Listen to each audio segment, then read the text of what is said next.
Hi everyone, this is Deborah. This video is about domestic abuse and why I personally did not leave my spouse sooner than I did. I think a lot of survivors can relate to me. I hope you watch this video and give me some feedback to see if I'm right on target. I had the honeymoon period during the dating phase. Everything was wonderful, everything magical. It's like all the stars had aligned. The minute I committed myself to this person, it changed immediately. I mean, it was like Dr. Jekyll and Mr. Hyde. It was not the same person. It happened immediately. So from that point on, I was not important. Nothing I said was important. And when I realized that he wasn't as mature as I was, I knew I was going to be in trouble. Then I became pregnant within 5 days of getting married. During this time, when my children were toddlers, I mean, he was missing a lot. He never told me where he was at. I expressed a desire to leave, and he said, and I did put this in my diary, I have 17 of them. He says, "You'll never get the kids. You will never. These are not your kids, they're mine." And in my naivety, I believed him, and I said, I can't fight this battle with him. I knew it was a lost cause. But the number one reason why I didn't leave early on is because I took my vows extremely seriously. I mean, I was a Baptist. I was brought up in the church. Divorce was never mentioned in any of the talks within our church. None of the sermons ever mentioned divorce. I was even taught by some of my relatives, that that's not even an option, okay? This was the early 70s, where young women were going to be ostracized if they lived with a guy, and I didn't want that to happen.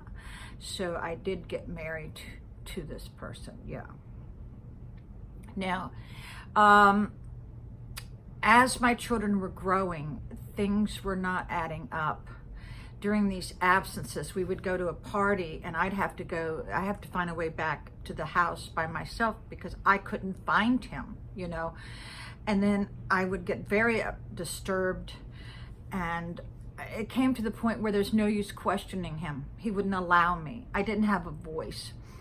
And I realized he was controlling me with the physical aspects of marriage. It was dosed out very sparingly, because he knew I was a very sensuous person. He knew that I loved that about him, that closeness that we had.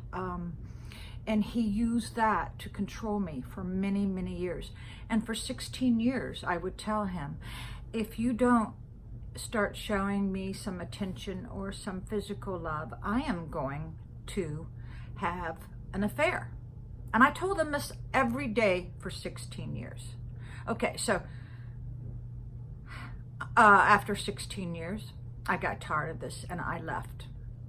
My children were teenagers, and I knew they could take care of themselves. Now, keep in mind, I had left him many times and gotten my own apartment. When I was getting my real estate license in Florida, I actually got my own apartment. And then when I would go back to the house and check on my teenage children, I realized the animals were not being taken care of. The laundry was not being done. As a Southern girl, I could not deal with that, so I moved back in. So on the 16th year, I went ahead and did what I told him I was going to do. And evidently this really I guess, turned him on. Yeah, it turned him on immensely. He wanted me back, and I did go back to him on the basis that he would put it in writing, that he would give me the love that I desired as a human being and as a woman. And he did do this. He kept his word for about 6 months, then it ended.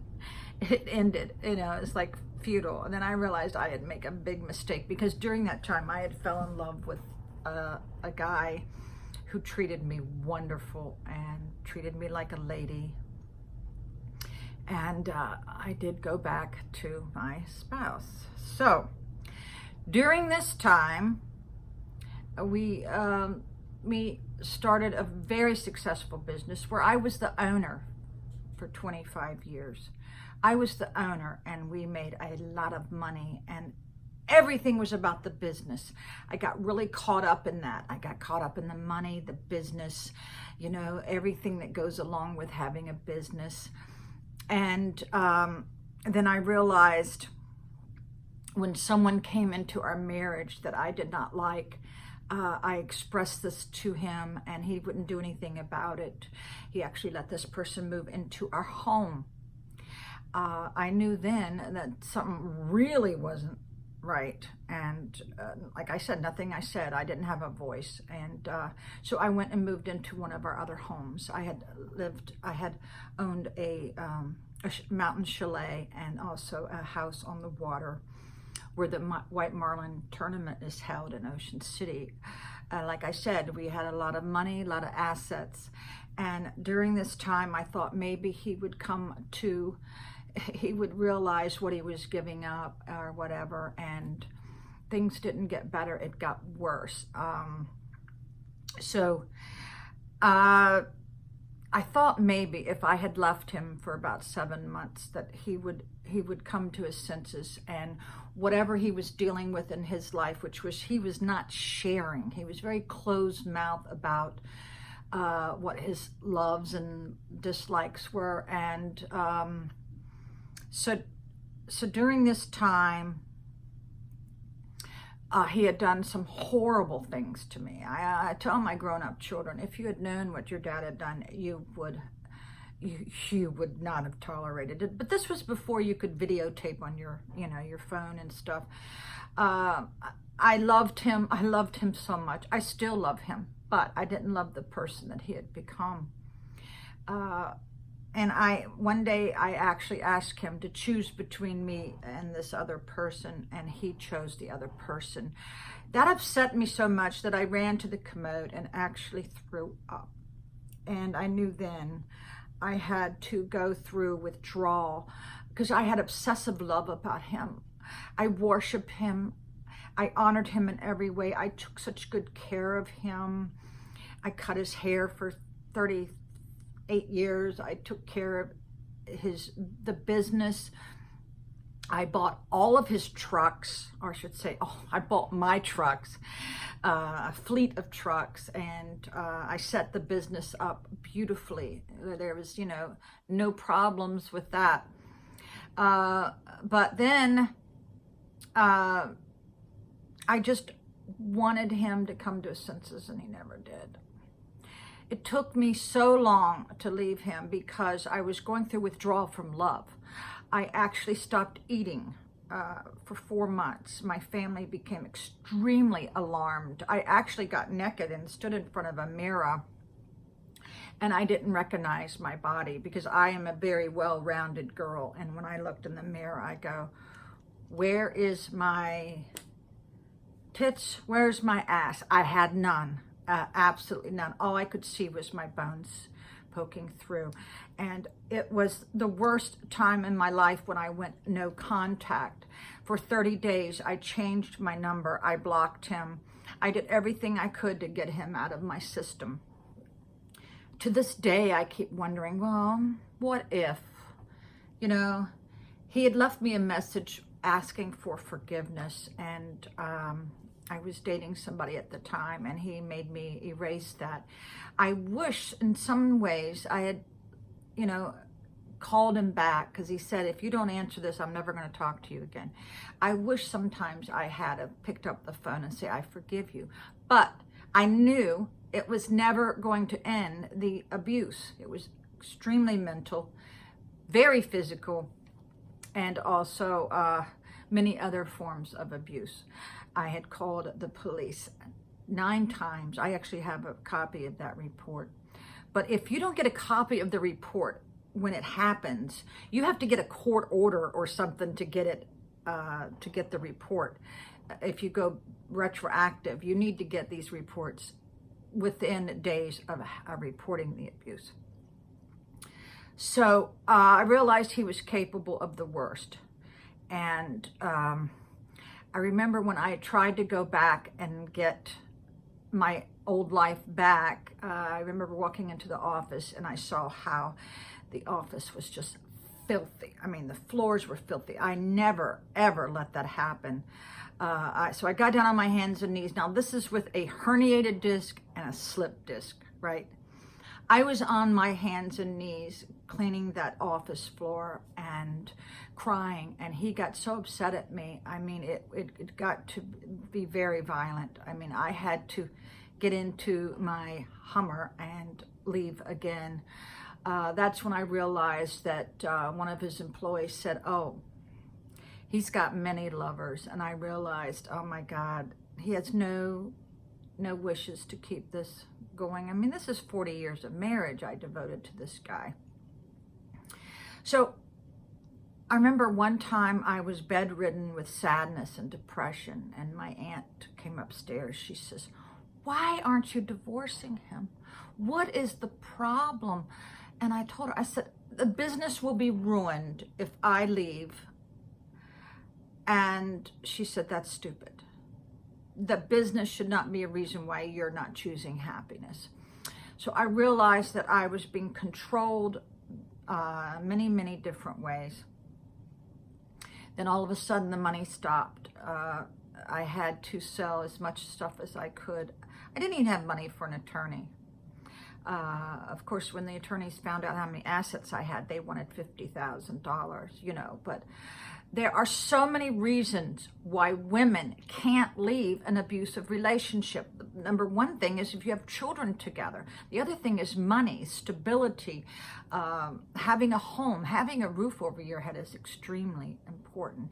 Now you may say, well, I don't believe you that you've been abused, because narcissists are very convincing. They're charmers. They are a completely different person when they are with other people, and no one believed me. To this day, I know that they don't believe me. And you know what? Screw them, because this is why women get caught up in this situation and why no one helps them, because no one believes them. Not the cops, not close family members. They side with the narcissist. Usually that is the one who has the money and the control and all the power. See, it's all about power.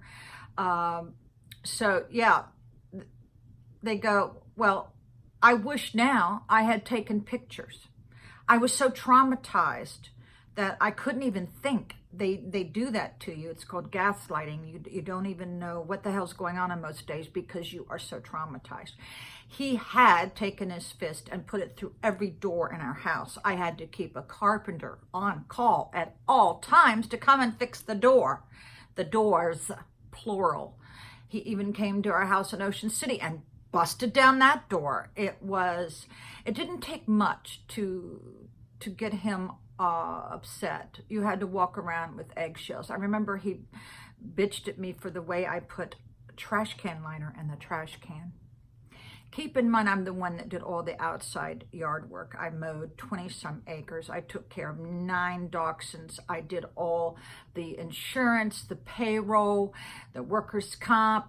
I did all that paperwork. I had 60 vendors I had to take care of, and I had a fleet of trucks I took care of. And I did all the hiring and the firing and the training, you know.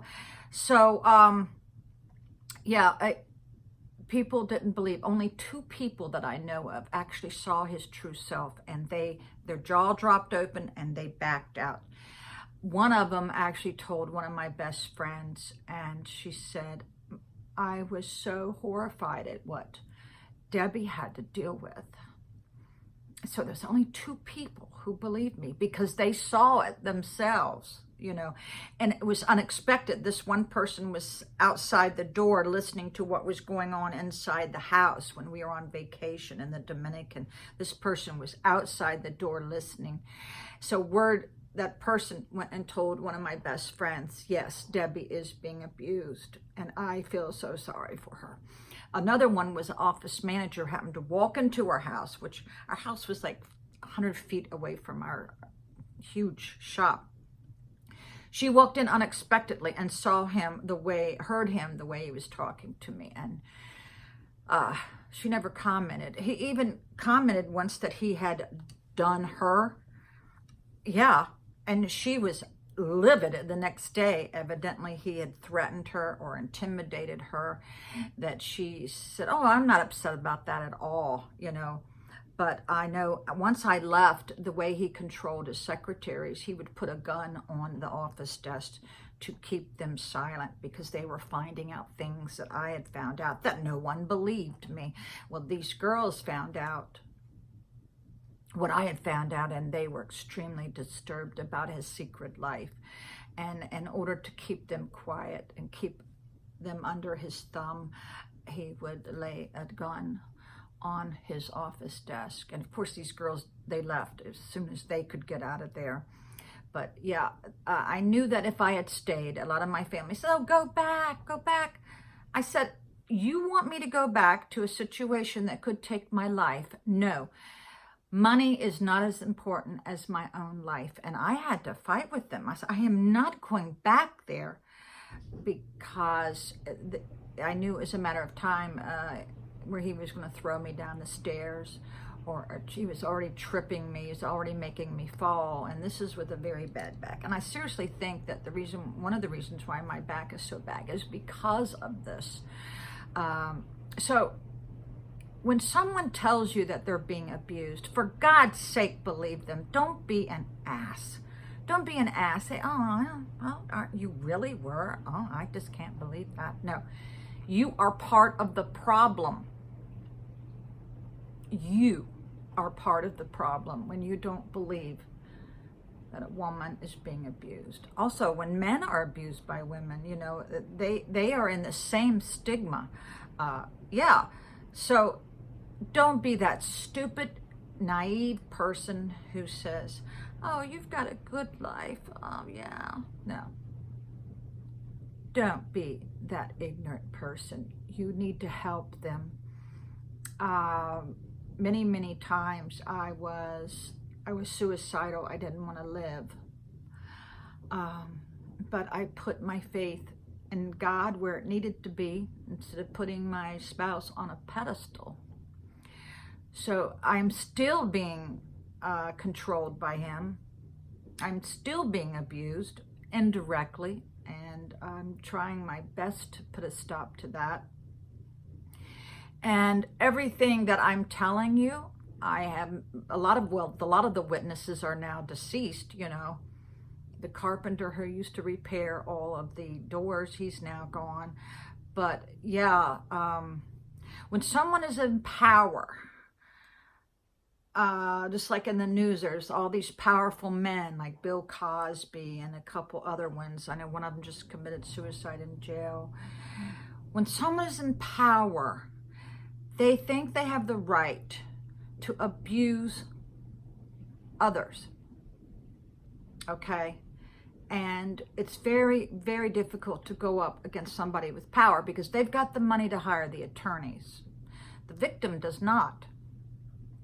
So this video is about how, if a woman is willing to put this out there in the news, yeah, take her seriously. Now, what I don't like about women especially is when they come in 20 years later and say that they were abused in the Me Too movement. Let me tell you what, you need to do this as it's happening. I did it as it's happening, and I have police records of this. But don't come in 25 years later and say, oh, he abused me. I have never made it a secret about this. No. in my divorce decree rebuttal, I said this very subject. So it's not something that I brought up 25 years. You girls need to bring it up immediately, not 25 years later. So, and I do realize that power and control that person may have, but I think the truth comes out in the end. Yeah. All right.